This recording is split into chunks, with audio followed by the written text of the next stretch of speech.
자, 안녕하세요. 이번에는 드디어 마지막 파트인 정치생활과 민주주의 내용을 살펴보도록 합시다.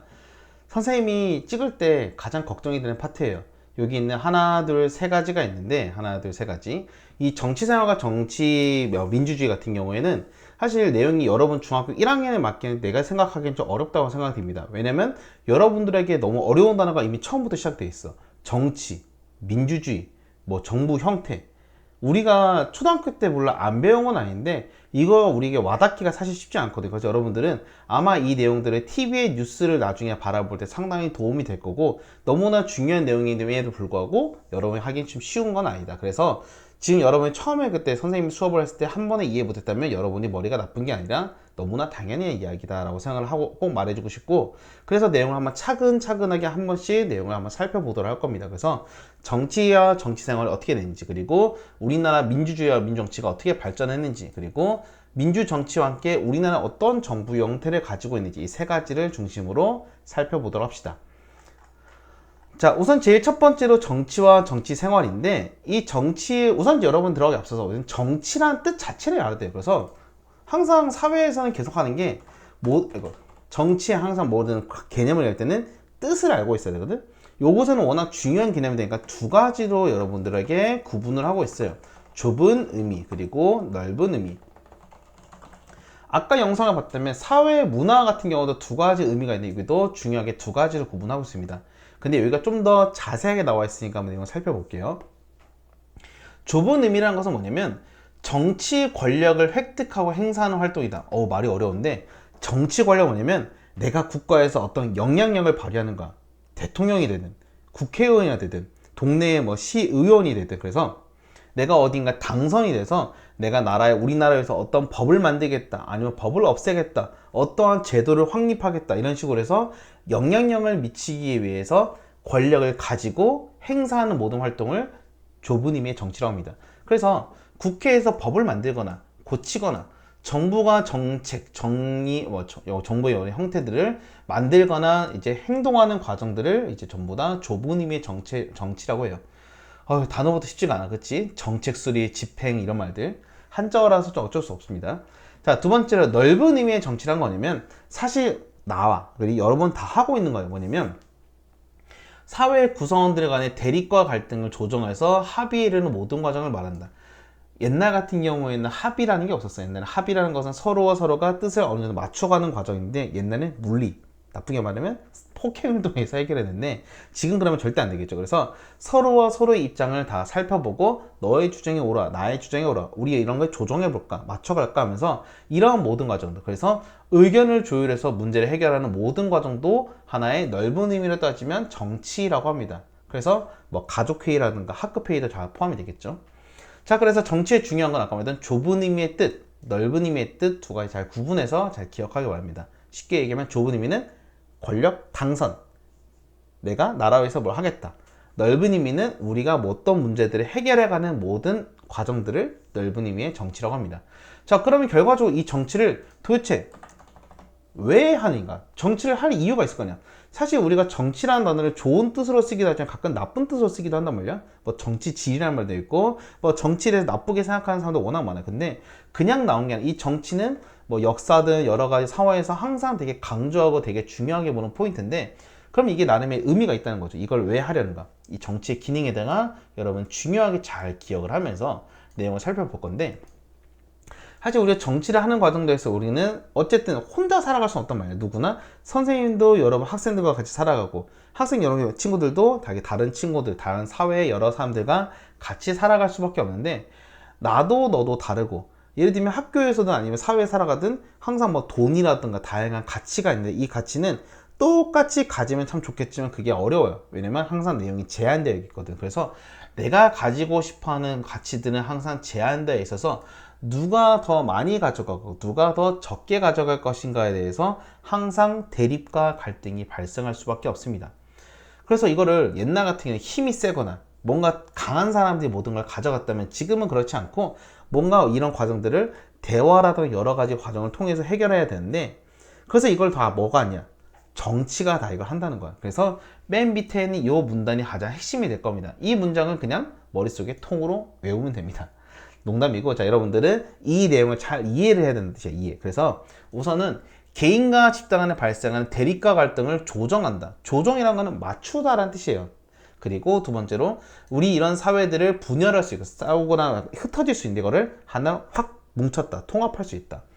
또한, 이런 문제를 해결하면 뭐냐면, 사회가 뭔가 어지럽거나 불안정한 상태를 끝내고, 사회 질서를 적당하게 유지시킬 수 있는 기능도 하게 되고, 더 나아가서 우리가 여러 사회의 문제들을 해결책, 사회가 앞으로 어떻게 나아갈 것인가까지 방향까지 해서 이 모두 하나, 둘, 셋, 다섯 가지 정도 됩니다. 이 다섯 가지 기능하는 게 정치의 기능이다. 선생님이 이제 수업 시간에 한번 노점상 얘기한 적 있었는데, 그냥 간단히 다시 한번 얘기하게 되면, 사회에서 어떤 문제가 생겼을 때 서로 여러 사람들이 모여가지고 이 문제를 어떻게 해결할 것인가 각자의 입장을 다 열심히 들어보고, 그리고 난 다음에 서로의 누가 이득이 될 건지 손해를 볼 것이 다 맞춰가면서 해결해가는 모든 과정이 정치란 거야.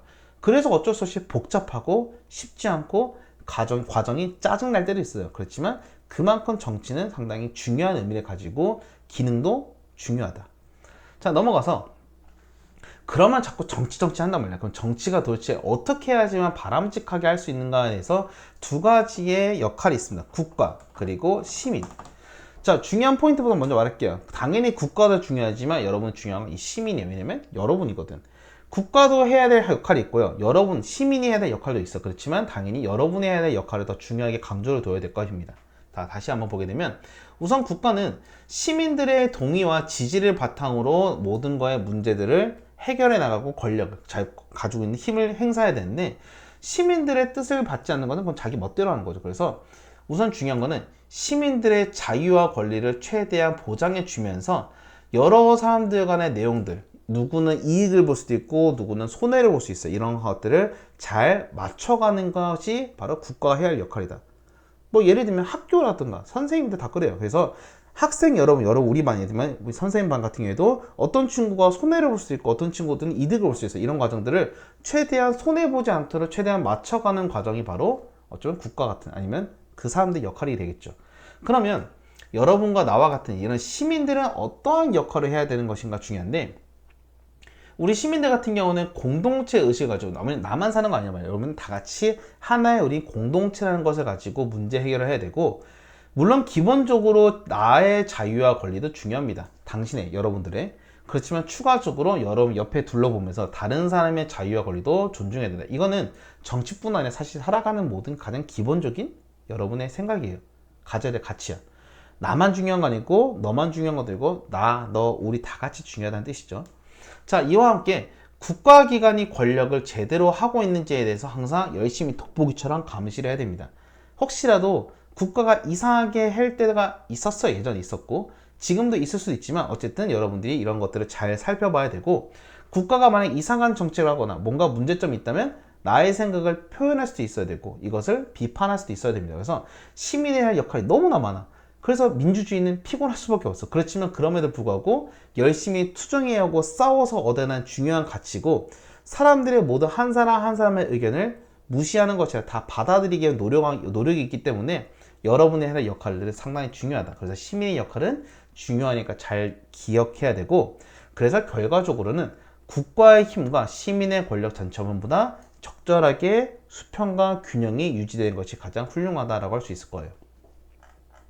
자, 넘어가서 두 번째는 민주정치의 발전 내용을 살펴봅시다. 이거는 약간 역사 파트라서 잠시 숨 한번 돌리고 내용 더 나가도록 할게요.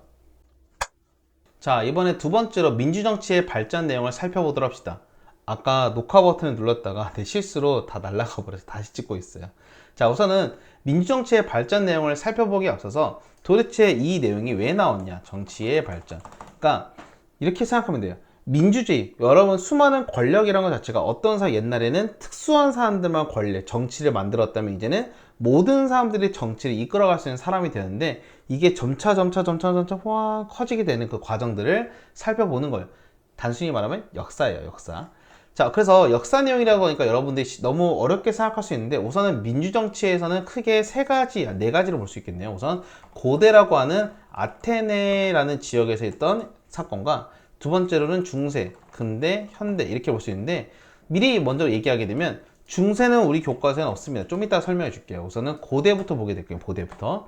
고대라는 것은 가장 우리 옛날 예측에 무슨 도끼 던지고 했던 약간 돌멩이 던지던 그런 시대부터 해서 가장 아주 옛날의 시대를 말하는데 고대 그리스라는 지역에서는 아테네라는 조그마한 국가가 있었대요. 그 국가에서는 이제 워낙 인구도 적고 영토도 적고 해서 자그마한 그래서 도시국가, 막 미니 국가 같은 거를 생각하면 되는데 대부분의 일은 누가 했냐면 노예라는 친구가 있습니다. 그래서 노예가 기계처럼 일을 하고 그래서 노예가 일을 다 하니까 나는 프리야. 난 자유로워요. 자유로우다 보니까 스스로 시민들은 정치에 참여할 수 있는 시간과 여유가 있었다고 합니다. 옛날에 그랬대요. 그래서 아테네 시민들은 누구나 어떻게 하냐면 민회라는 건데 민회를 너무 어렵게 생각하지 말고 우리의 지금에 비유하면 막 국회의사당 같이 국회 같은 개념을 생각합시다. 그래서 어떤 정부의 정책 같은 거를 결정할 수 있는 기관이었는데 이런 곳에 참여해서 우리 사회 뭐 공동체의 중요한 일들을 결정할 수 있었고 또한 추첨이라든가 윤번을 통해서 공직을 맡을 수 있었다. 문장이 어려운데 추첨이라는 건 알 거고 윤번이라는 건 뭐냐면 순서가 돌아갑니다. 그래서 마치 오늘 주번 1번 했으면 나중에 주번 23번까지 하는 것처럼 돌아가면서 자리 하나씩을 맡는 거야. 예를 들면 언제 내가 쭉 한 몇 년 지나게 되면 내가 나라의 뭐 대통령이 될 수 있는 거고 어떤 국회의원이 될 수 있는 거고 이런 식으로 돌아가면서 맡는 것을 이제 윤번이라고 합니다. 윤번. 공직이라는 건 국가의 중요한 뭐 자리 같은 걸 생각하면 돼요. 자, 그러다 보니까 요거를 뭐라 하냐면 당시의 옛날 사람들은 아테네는 모든 시민들이 국가를 직접 결정할 수 있는 직접 민주정치라고 해서 극찬을 해요. 그래서 야, 옛날에는 어떻게 사람들이 자기가 하고 싶은 말 다 할 수 있었구나. 시민들이 자기가 하고 싶으면 민회에 가가지고 야, 이런 거 고치자, 뭐 이런 거 하지 말자, 이래서 토론도 하고 이야기도 하고 내용들을 뭐 맞추기도 하고 투표를 하기도 해서 다 결정하는 스스로 할 수 있다 해서 직접 민주정치를 발음이 이래요. 직접 민주정치라고 했는데 중요한 건 큰 한계점이 있어요. 자, 볼게요. 정치에 참여할 수 있는 시민권이라는 사는 거. 시민권이라는 거는 누구에게 있냐면 성인 남성에게만 있어요. 자, 누가 빠지냐? 바로 여성이라든가 외국인, 노예 등은 정치에 참여할 수가 없었기 때문에 결과적으로는 아주 한계가 큰 제한적인 정치였다라고 할 수 있습니다. 제한적인 민주정치다. 유학. 어떻게 하냐? 직접 민주정치. 그리고 제한적 민주정치. 여성, 외국인, 노예, 안됨. 됐지? 자, 두 번째. 중세가 뭐냐면 중간 정도의 시대를 말하는데 뭐 서양의 기사라든가 이런 거 나오는 시대가 있어요. 뭐 역사 얘기니까 짧게만 얘기하면 중세는 여기서 왜 안 나오냐? 여기서는 민주정치가 없어. 당시엔 누가냐면 왕이라는 사람이 모든 내용을 정리를 다스리고 또는 왕 또는 귀족이라는 나라의 지배자들이 뭔가 했기 때문에 이때는 민주정치가 없어서 패스. 자, 넘어가고 근대 같은 요 시대는 지금의 현재 시대는 아니지만 가까웠던 시대를 말합니다. 뭐 연도로 하자면 한 200년, 300년 전쯤을 보통 말하기도 하는데 이 시대 때는 어떠한 특징이 있는지 한번 살펴보도록 할게요. 고대 그리스 아테네가 한동안 사라졌던 이 민족지가 근대 시민들의 혁명을 통해서 다시 등장했다. 근데 여기서 잘 봐야 되는 게 시민이 지금 여러분이 생각하는 우리 일반적인 이 시민이하고 뜻이 조금 달라요. 왜 그러냐면 상공업, 예를 들면 물건을 팔거나 또는 공장에서 물건을 찍어내거나 해서 통해서 돈을 축적했던 사람들의 시민 계급이라고 하는데 이러한 사람들이 정치에 자기도 참여할 권리를 얻기 위해서 이런 혁명을 주도하게 되고 레볼루션 다 뒤엎어버리는 거예요. 이런 걸 통해서 수많은 내용들이 바뀌어가기 시작했는데 이러한 노력에 힘입어서 의회, 지금의 국회, 아까 말했던 의결기가 뭔가 정치의 모든 여러 가지를 결정할 수 있는 것들을 통해서 대의 민주정치라고 나와 있는데 참 어려운 말도 많죠? 대의 민정치는 지금의 뜻은 어떤 말이냐면 나의 뜻을 대신해서 만들어가는 정치다. 더 쉽게 얘기하면 투표하는 정치라 생각하면 돼요. 아까 말했던 고대 아테네는 내가 하고 싶으면 직접 가면 돼. 근데 이제는 직접 가지 않고 나의 뜻을 대신할 수 있는 후보자를 뽑는 게 바로 대의 민정치입니다. 그래서 시민들은 정치에 참여할 수 있는 권리를 보장받게 돼. 와, 짝짝짝 많은 게 바뀌었어요 할 수 있는데 중요한 포인트가 있어요. 아까 말했던 시민이 지금 여러분 생각한 시민과는 달라. 그 시민량은 누구냐면 정치에 참여할 수 있는 자격은 성별, 여성 안 됩니다. 신분, 좀 높은 사람들, 재산. 그래서 선생님 분명히 아까 시민들 했잖아요. 근데 잘 보게 되면 이 시민이란 건 뭐냐면 세금을 많이 내거나 토지를 소유할 수 있는 귀족이나 상공업자에서 이 상공업자 중에서 돈이 많은 사람들이 시민에 들어갈 수 있는 거야. 그래서 돈이 없으면 시민이 안 돼요. 그래서 여성이라든가 노동자, 농민 이런 사람들은 정치에 참여할 수 없었기 때문에 여전히 똑같이 한계가 큰 제한적인 민주정치였다. 자, 정리해보게 되면 고대 아테네와 근대 이게 공통점 봅시다. 뭐가 있냐? 둘 다 제한적이다. 그렇지만 차이점 뭐냐? 여기는 직접 민정치, 여기는 대의 민정치였다. 이렇게 차이점 볼 수 있다는 거 잘 기억하면서 넘어갑시다.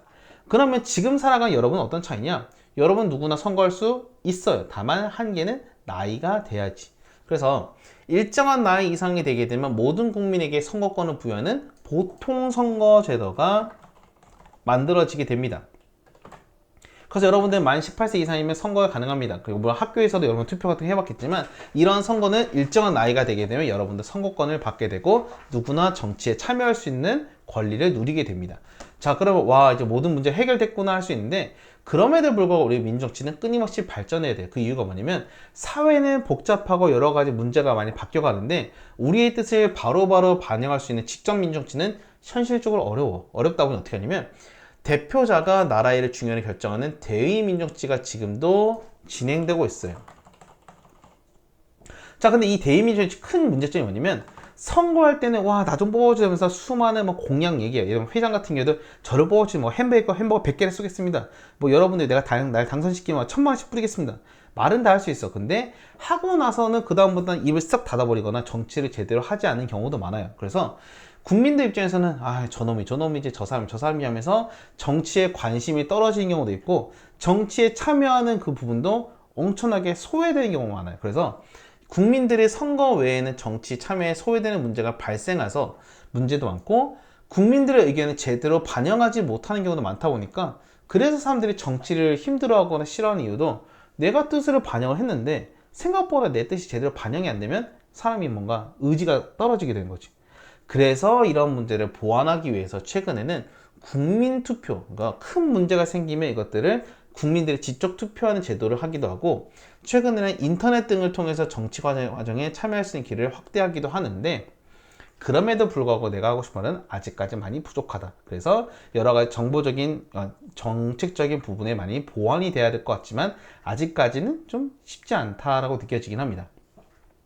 자, 넘어가서 그래서 결과적으로 하고 싶은 얘기는 이런 과정을 통해서 약간 위에서 점차 고대에서 근대에서 현대 넘어가는 과정에서 점차 정치에 참여할 수 있는 사람들은 늘어나기 시작합니다. 그래서 지금은 웬만한 수많은 사람들이 정치에 참여할 수 있었다라는 뜻을 말하게 돼요. 자, 그래서 중요한 2번 같은 이런 표들은 잘 기억하면 좋을 것 같고 자, 넘어가서 이번 민주주의 이념 한번 살펴보도록 합시다. 자, 그러면 결과적으로 돌아왔을 때 도대체 우리는 왜 이런 복잡한 정치를 계속 하고 있냐? 우리 세대는 뭐 민주주의란 말을 자꾸 쓰는데 도대체 민주주의가 뭐예요? 라는 내용을 많이 해요. 그래서 민주주의의 뜻부터 한번 알아보도록 할게요. 민주주의는 뭐냐면 여기서 말하고 있는 교과서에서는 다수의 국민이 다스리는 정치 형태를 말합니다. 자, 이 말 뭘 뜻하는 거냐면 일부 왕이라든가 소수의 사람이 아니라 많은 사람들이 나라를 다스리는 형태를 민주주의로 하게 돼요. 그래서 이 민주주의는 왜 하고 있냐? 민주주의를 하는 이유는 뭐냐면 바로 이것 때문에 여러분들은 태어나서부터 누구나 존엄성을 실현하고 존엄성을 받기 위해서 태어났다는 거야. 그래서 여러분 옛날에 어떤 일이 있었냐면 얼굴 가지고 차별받기도 하고 성별로 차별받기도 하고 인종이라든가 재산 등 수많은 부분을 차별받아요. 물론 지금이 100% 아니라고 말할 수는 없지만 예전보다 이걸 자꾸 보완하기 위해서 많은 노력을 하게 되는데 결과적으로는 이런 것들 다 아까 말한 이런 조건들 다 넘어서서 차별받지 않고 존중받기 위해서 인간의 존엄성을 실현하기 위해서 가장 훌륭한 방법은 민주주의 방식을 하는 것이 가장 옳다라고 판단한 거예요. 결국 인간은 태어나서 누구나 똑같이 존엄하고 존엄성을 실현하는 것이 가장 중요하다. 그럼 인간의 존엄성을 깔기 위해서는 어떤 가치가 있었냐면 자유라는 가치하고 바로 평등 두 가지의 중요한 가치가 있다고 합니다. 이 자유와 평등은 인간의 존엄성을 지키기 위해서 가지고 있는 하나의 다리 역할이라고 생각하면 돼요. 근데 다리가 한쪽으로 쏠리면 문제가 생기거든. 그래서 자유를 너무 강조하게 되면 불평등이 심해지고 또한 평등만 강조하면 자유가 침해될 수 있어요. 그래서 이런 것들을 적절하게 유지시키는 것, 조화와 균형을 이루는 것이 가장 중요한데 선생님이 여기서 아마 할 정도라면 자유와 평등의 각각의 뜻 정도는 기억을 해두는 게 좋지 않을까 생각이 듭니다. 자유라는 것은 여러분들이 누군가에게 구속받지 않고, 구속이라는 것은 뭔가 속해 있거나 묶여 있지 않고 내가 원하는 대로 생각하고 행동할 수 있는 것을 말합니다. 두 번째, 평등은 모든 사람들의 성별이나 인종, 재산 등에 의해서 부당하게 처벌받지 않고 똑같이 동등하게 대우받는 것을 평등이라고 합니다. 그래서 이 자유의 평등을 적절하게 유지되어서 인간의 존엄성을 지키기 위해, 그래서 민주주의는 인간의 존엄성을 지키기 위해서 쓰이는 하나의 방법이다라고 생각하면 될 거예요. 중요한 가치는 하나, 둘, 셋, 넷, 네 가지. 자, 그래서 이 민주주의를 지키는 것이 바로 민주정치인데, 이 민주정치엔 중요한 기본 원리가 있습니다. 이 네 가지 원리는 총 네 가지가 있다고 합니다. 그때 아마 수업 때를 많이 강조했지만 다시 한번 중요한 거 복습해 보도록 할게요. 선생님이 사실 느끼는 것 중에 하나가 사회교과서에서 어려운 이유는 보통 한자어가 많습니다. 국민, 주권, 국민, 자치, 입헌주의, 권력 분립. 선생님 단어부터 뭔 소리인지 모르겠어요. 당연히 모르는 게 맞아요. 그래서 우리는 하나하나 뜻을 분석해서 보도록 합시다. 국민이란 말을 알잖아, 국민. 주권이란 말을 알아야 되는데, 주권이란 것은 나라가 어떤 중요한 부분들을, 생각 같은 것을 어떻게 할 것인가를 결정하는 최고의 권력을 주권이라고 합니다. 근데 이 주권이 누구한테 있냐면 바로 국민들이 가지고 있다는 거예요. 좀 단순하게 얘기하면 나라에서 전쟁을 할 것이냐, 전쟁을 하지 말아야 될 것인가, 세금을 더 거둘 것이냐, 걷지 말아야, 이런 중요한 것들을 판단하거나 아니면 누군가의 후보자를 뽑거나 정치를 바꾸는 모든 과정들은 다 국민들이 모든 권력을 다 가지고 있다는 뜻이에요. 그래서 국가라는 것도 뭐든지 항상 국민들의 동의와 지지를 바탕으로 해서 이끌어 가야 된다. 그래서 이 국민주권을 해결할 수 있는 가장 중요한 수단은 뭐냐면 바로 선거예요. 그래서 국민주권 하면 이제 선거 또는 주권 이런 단어가 나온다면 가장 중요한 이 개념이 대략 해당한다고 할 수 있겠죠. 해당한다고. 국민자치 같은 경우는 국민들이 스스로 나라를 다스려야 된다는 것이 국민자치의 원리입니다. 그래서 원래는 직접 민주주의를 하는 것이 가장 좋지만 현실적으로는 불가능합니다. 우리가 모두 다 국회의사당 들어가서 하고 싶은 말 할 수 있는 건 아니기 때문에. 그래서 지금은 대의민주정치를 하고 있고, 이 대의민주정치를 하기 위해서 어떻게 하냐면 자신들의 생각들을 이제 판단하고, 대표적으로 이런 건 뭐냐면 국민투표라는 제도가 있어요. 그래서 어떤 심각한 문제가 있어요. 국가가 전쟁한다든가 아니면 통일이라든가 아니면 국방 문제 이런 걸 할 때 여기 있는 내용들, 이런 것들이 있을 때는 국민투표에 붙일 수 있다. 이게 바로 대의민주정치에 들어가는 대표적인 내용이 될 수 있습니다. 자, 넘어가서 입헌주의는 어떤 거냐면 모든 국가의 권력은 다 누구로부터 나냐면 헌법에서 모든 게 보장이 됩니다. 헌법은 국가의 기본권을 보장하고 국가 기관과 쭉 나와 있는 최고의 법이 나오는데, 최고라는 것은 1등이라는 것을 뜻하기도 하지만 가장 높다라는 뜻을 말하기도 해서 헌법을 통해서 나라가 다스려져야 된다. 헌법에 따라서 국가기관을 구성하고 국가를 운영해야 된다는 것이 입헌주의 원리다. 그래서 키워드가 헌법 나오면 입헌주의 원리다라고 생각하면 되고, 마지막에 권력 분립은, 권력은 옛날에 왕이라든가 특정한 사람들에게 다 쏠려 있었는데 이러면 안 된다는 거. 왜냐면 이 사람들이 훌륭할 수도 있지만 나쁘게 말하면 매우 구릴 수도 있어요. 예를 들면 세종대왕 같이 아주 훌륭했던 임금이 있는 반면에 옛날에도 진시황이라든가 어떤 특정 사람들처럼 되게 나쁘게 정치했던 사람도 있어요. 그러다 보면 이러한 문제를 해결하는 건 가장 그래도 이상적인 제도는 나눠서 서로가 견제하고 도와주는 형태가 더 훌륭하다는 거야. 한 명보다는 둘, 둘보다는 셋, 이런 식으로 해서 좀 더 나눠 갖는 것이 더 훌륭하다. 우리나라에서 어떻게 하냐면 입법부, 행정부, 그리고 사법부, 이런 식으로 해서 국가기관이 나눠가지고 세 개를 나눠서 지금은 권력을 이끌어가고 있는데, 그 이유는 서로 견제도 하고 균형을 통해서 권력이 남용은 함부로 쓰인다는 뜻이에요. 그것을 막아주고 국민들의 자유와 권리를 보장하기 위해서 권력 분립의 원리를 쓰게 됩니다. 그래서 지문에 입법부, 행정부, 사법부 이런 내용이 들어가면 권력 분립의 원리를 물어보는구나 라고 생각하면 될 것 같아요. 그래서 여러분들은 민주정치의 기본 원리 4가지 있으니까 잘 기억하면 될 것 같아요.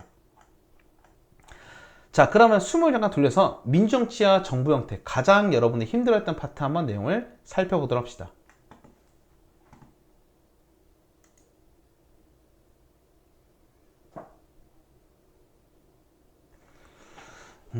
자, 이번에는 민주정치와 정부 형태에 대한 내용을 살펴볼 건데, 그냥 가장 핵심적인 이유부터 할게요. 뭐냐면 의원 내각제, 그리고 대통령제, 여기에 대한 특징, 그리고 예를 들면 장단점,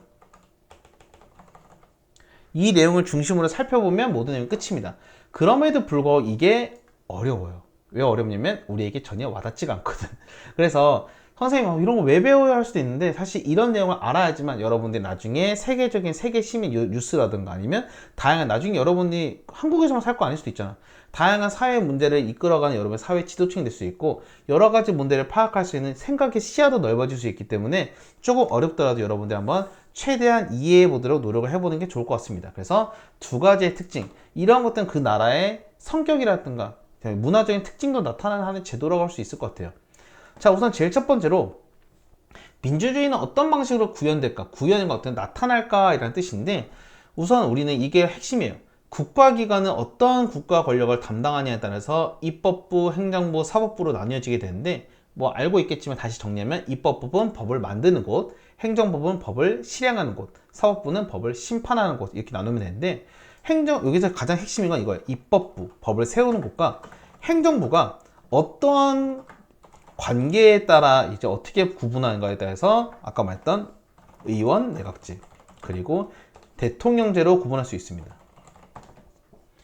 자, 그러면 여기서부터 한번 볼게요. 의원 내각제는 뭐냐면 일반적으로 우리나라에서 쓰이지 않는 제도긴 하지만 대표적으로 영국이라든가 아니면 일본 같은 국가에서 많이 쓰이고 있고요. 대통령제는 우리나라 그리고 미국 등에서 쓰이는 제도입니다. 자, 그래서 우선은 쭉 넘어가서 의원 내각제부터 잠깐 간단하게 얘기하면 의원 내각제는 입법부, 법을 세우는 거하고 행정부가 아주 긴밀하게 서로가 끈끈한 연관을 가지고서 서로가 잘 이끌어가는 으쌰으쌰 하는 관계가 의원 내각제라 생각하면 돼요.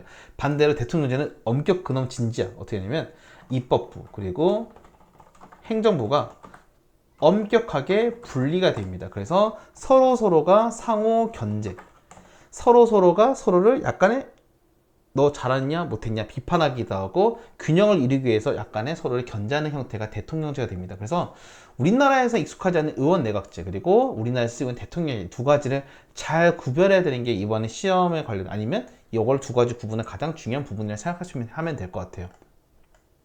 자, 그러면 이런 성립 배경도 물론 중요하지만 이런 거는 좀 패스하고 의원 내각제와 대통령제 어떻게 다를까 이게 가장 핵심이거든. 근데 미리 들어가기 앞서서 교과서에는 요 표라던가 아니면 여러분의 노트에 필기했던 내용을 중심으로 보면 되는데 자, 의원 내각제부터 한번 얘기를 하도록 할게요. 의원 내각제는 아까 말했던 입법부와 행정부가 아주 친하게 되어 있다 말하는데 우선 더 초등학교적인 답변을 하게 되면 의원 내각제는 대표적으로 나라의 최고 대표자는 누구냐면 총리 또는 수상이라고 합니다. 자, 의원 내각제 같은 경우에는 기본적으로 여러분들은 우리는 당연하게 대통령을 우리는 우리 손으로 뽑을 수 있다고 알고 있어요. 그래서 우리나라는 이걸 대선 이렇게 표현해서 국가의 최고의 대표자를 뽑는 선거를 하게 되는데 일본과 영국은 좀 다릅니다. 자, 우선 기본적으로 국민들의 선거를 통해서 의회 의원을 뽑는다. 그래서 1번 어떻게 하냐면 국민들이 선거를 합니다. 그래서 우리가 생각하는 우리 식으로 말할게 국회의원을 뽑습니다. 자, 그러면 뽑았어. 그러면 어떻게 하냐면 여기서 국회의원을 뽑고 나서 국회의원들끼리 이제 대충 구성이 되는 말이에요. 예를 들면 무슨 당 아니 뭐 글자 왜 이러냐? 무슨 당, 위문당 이렇게 수많은 이제 국가의 정당들이 있는데 이 정당들 중에서 가장 많이 뽑힌 정당이라든가 아니면 여러 정당들이 힘을 합쳐가지고 누구를 뽑냐면 그 내부에서 총리를 뽑습니다. 이 총리를 뽑는 과정은 나라마다 좀 달라요. 그래서 이거는 뭐 어떻게 특별하게 말하기 어렵지만 일반적으로는 그 당의 최고의 대표자를 어떻게 하냐면 총리 또는 수상이 되어서 내각이라는 거 뭐냐면 지금의 우리나라 따지면 행정부, 다른 말로 내각이라고 하는데 이것을 구성하게 됩니다. 총리가 어떻게 하냐면 총리가 야 너 뭐해? 너 뭐해? 뭐 이런 아니면 저 정당에서 이 사람은 누구 했으면 좋겠으면 이렇게 해서 예를 들면 교육부 장관, 외교부 장관, 무슨 장관 이런 식으로 내용을 딱 구성한 형태가 바로 의원 내각제의 특징이에요. 그래서 의원 내각제의 특이한 점은 뭐냐면 국회의원 예를 들면 선생님이 서준석 국회의원 같은 경우에는 국회의원을 하면서 추가적으로 예를 들면 뭐 교육부 장관을 겸임이라고 하는데 같이 할 수 있다 라고 하시면 돼요. 그래서 이 말이 뭔 말이냐 하게 되면 국회의원은 뭐냐? 법을 만드는 사람이거든. 교육부 장관은 뭐냐면 행정부예요. 법을 실행하는 것이야. 이 두 가지가 세트로 간다는 뜻이야. 그래서 내가 법을 만들면서 법을 실행까지 할 수 있는 그래서 뭐냐면 입법부와 행정부가 아주 친하게 지낼 수 있다는 게 바로 의원 내각제의 특징입니다. 그래서 이게 첫 번째 문제가 제일 중요해요. 의회 의원은 내각의 장관을 겸임할 수 있다. 내각의 장관을 할 수 있다. 행정부의 장관을 할 수 있다. 그리고 일반적으로는 사회가 좋긴 하지만 의회 같은 경우에는 심각한 경우에는 아까 행정부를 만들었지만 내각을 만들었지만 이 내각에 대해서 난 너를 믿지 못하겠어. 이걸 믿지 못하는 건 원래는 신임만 하는 것은 믿다는 뜻인데 이거 신임의 반대말이 불이거든. 그래서 불신임. 난 너를 믿지 못하겠다. 불신임권을 해가지고 어떻게 하냐면 그 내각에 있는 행정부에 있는 사람들을 전부 다 사퇴할 수 있는 권한을 가집니다. 그래서 야, 너네가 볼 때 이러다가 너네 우리 다 나라 말아먹는 것 같아. 나라 망치는 것 같아. 다 그만둬. 아니면 이제 사퇴 이런 식으로 해가지고 그 사람은 물러난다던가 할 수 있고요. 반대로 여기 있는 행정부, 다른 말로는 내각 같은 경우에서도 뭐라고 하냐면 의회에다가 야, 너네는 지금 나라를 이상하게 법을 만들고 문제가 생겼다. 너는 안 되겠다. 그래서 총사퇴를 시킬 수도 있어요. 그래서 서로가 약간 뭐 어쩌면 삭제를 할 수 있다는 거지. 삭제를. 물론 이게 자주 일어나는 일은 아니긴 하지만 그럼에도 불구하고 꽤 있긴 합니다. 일본도 그렇고 영국도 꽤 많아요. 그래서 의회 같은 경우에서는 내각을 불신할 수도 있고, 또한 내각은 우리는 행정부에서는 법을 만들거나 법을 제출하는 게 쉽지 않은데 여기서는 의회 같은 경우에서는 스스로 법을 만들 수도 있습니다. 법을 제출할 수 있고, 그리고 아까 말했던 의회는 해산할 수 있다. 의회를 해산시킬 수 있다. 그래서 이게 도대체 뭔 소리예요 할 수 있겠지만 우리나라에서는 잘 쓰이지 않지만 영국과 일본 같은 경우에서는 그래서 어떤 경우는 뭐 총리라든가 아까 말한 수상 이런 사람들은 갑작스럽게 확 바뀌긴 합니다. 최근에 일본도 바뀌었고 영국도 한 몇 개월 전에 바뀌었어요. 그런 식으로 해서 의회 내각이나 국민들 요구에 민감하게 반응한다. 왜 그러냐면 이 사람들의 가장 중요한 거는 어떤 선거냐면 바로 국회의원 선거입니다. 국회의원 선거를 통해서 누가 최고의 정당이 되냐가 가장 핵심이기 때문에 만약에 다음 선거에서 이길 수 없다 싶으면 바로바로 총리를 바꾸거나 행정부, 내각이라는 것을 싹 다 바꿔버린 경우가 많아가지고 국민들 지지율을 살펴보는 거예요. 예를 들면 한 나를 지지하는 사람들이 한 10명 중에 5명 됐다. 오케이. 근데 10명 중에 2명밖에 안 좋아요. 그러면 싹 다 갈아엎는 거지. 이런 식으로 해서 정치가 되게 리듬을 타요. 리듬을 탑니다. 그래서 이러다 보니까 책임 있는 정치를 할 수도 있고 국민 주권, 국민들이 바로 내가 원하는 거를 바로 반영하기 때문에 국민 주권의 원리를 보다 충실하게 실현할 수 있다는 부분에서는 매우 좋은 점인데, 예를 들면 일본의 예를 들게요. 일본에서는 유명한 정당 중에 자민당이라는 일본의 정당이 있습니다. 일본 같은 경우는 어떤 문제가 있냐면 일본에서는 이제 보통 선거를 하게 되면 자민당이나 이 국가 정당이 우리가 뭐 더불어민주당, 국민의힘 같은 정당을 말해요. 이 정당이 거의 쭉 이어가면서 항상 얘네가 가장 최고의 정당이 됐어요. 그럼 어떤 문제가 생기냐? 예를 들면 좀 어려운 얘기지만 뭐 진보라든가 보수라든가 이런 정당이 있는데 보통은 이쪽도 했다가 저쪽 했다. 예를 들면 영국 같은 경우에는 이제 뭐 예를 들면 노동당이 있고 아니면 보수당 이런 게 있는데 왔다 갔다 한단 말이야. 근데 그런 게 아니라 항상 일본은 이 정당이 뽑히다 보니까 결과적으로는 이 정당의 최고 대표가 누굴까에 따라서 총리가 결정이 됩니다. 그러면 국가 권력이 계속 똑같이 가면서 대표만 살짝 바뀌는 거야. 그래서 생각보다 국가의 정치가 잘 바뀔 것처럼 보이기도 했지만 안 바뀌는 경우도 많고요. 그리고 어떠한 정당이 딱 권력을 잡게 되면 걔네가 이걸 다수당이라고 하는데, 다수가 이루어진 정당이 자기 멋대로 법을 만들고 그대로 실행까지 하다 보니까 약간 이걸 횡포라고 해요. 지 멋대로 한다는 뜻이에요. 그래서 이런 문제들도 발생할 수 있어서 약간 이런 좀 어렵긴 하지만 의원 내각제는 이제 이런 문제점을 가지기도 한다. 자, 그럼 넘어가서 이번에는 이제 대통령제를 한번 보도록 할게요. 대통령제. 이거는 이제 우리나라 아니면 미국 등에서 사용하는 제도입니다.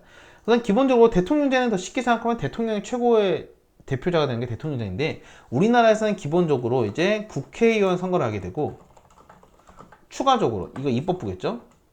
추가적으로 이제 대통령도 직접 뽑습니다. 그래서 행정부를 우리가 구성할 수도 있죠. 그래서 기본적으로 대통령제는 국민의 선거를 통해서 대통령 뽑고 국회, 의회 의원도 각각 뽑게 되고, 대통령이 이제 선거에서 예를 들면 뭐 윤석열 대통령이 되게 된다면 그 다음에 자기가 원하는 사람들이 이제 각 부의 장관을 만들게 되면서 다음 모양의 틀을 만들게 되는 거예요. 자, 그렇다 보니까 우리나라에서 중요한 포인트는 뭐냐면 국회의원이 행정부를 이제 불신임 같은 거 하는 거, 여기 있는 이런 위헌 내용들은 할 수가 없어요. 불가능. 반대로 행정부도 예를 들면 의회가 마음에 안 든다고 해서 해산도 불가능. 그래서 서로가 쉽게 삭제가 불가능합니다. 국회의원 같은 경우는 많이 되면 진짜 대통령 마음에 안 든다 이런 데서 한 번 다 갈아키울 수 있는 것도 아니고 장관도 갈아끼울 수도 없고, 행정부 같은 경우도 국가 대통령 같은 경우에도 국회의원들 마음에 안 들어서 국회의원을 자른다던가 국회를 다 해산시킬 수는 없다는 거야. 그게 원래 가능해요? 의원 내각제는 가능해요. 의원 내각제는. 그러다 보니까 서로가 상당히 상호 견제를 하면서 비판도 가능한 제도가 바로 대통령제입니다. 그래서 여기는 입법부, 의원 내각제는 입법부 행정부가 아주 긴밀하기 때문에 여기는 상호를 견제하고 비판하는 내용이 핵심이 돼요. 그래서 아까 내가 농담으로 했지만 이제 선생님 서준석이라는 사람이 국회의원이자 교육부 장관이 가능한 게 의원 내각제지만 우리나라에서는 그런 게 불가능합니다. 자, 보게 되면 대통령이 스스로 미안해 다시 처음 읽어볼게요. 국회의원 같은 경우는 행정부 좀 넘어가서 대통령은 자기 스스로 이런 법을 만들자 하고 제출할 수가 없습니다. 근데 반대로 국회에서 열심히 법을 다 만들어가지고 자 이제 이걸 실행하겠습니다 하기 전에 대통령이 한번 보거든. 봤는데 그 법에 대해서 나는 이건 아닌 것 같다 스스로 판단해서 쾅 하고 거부권을 행사할 수 있어요. 이 법은 통과를 못 시킨다는 뜻이에요.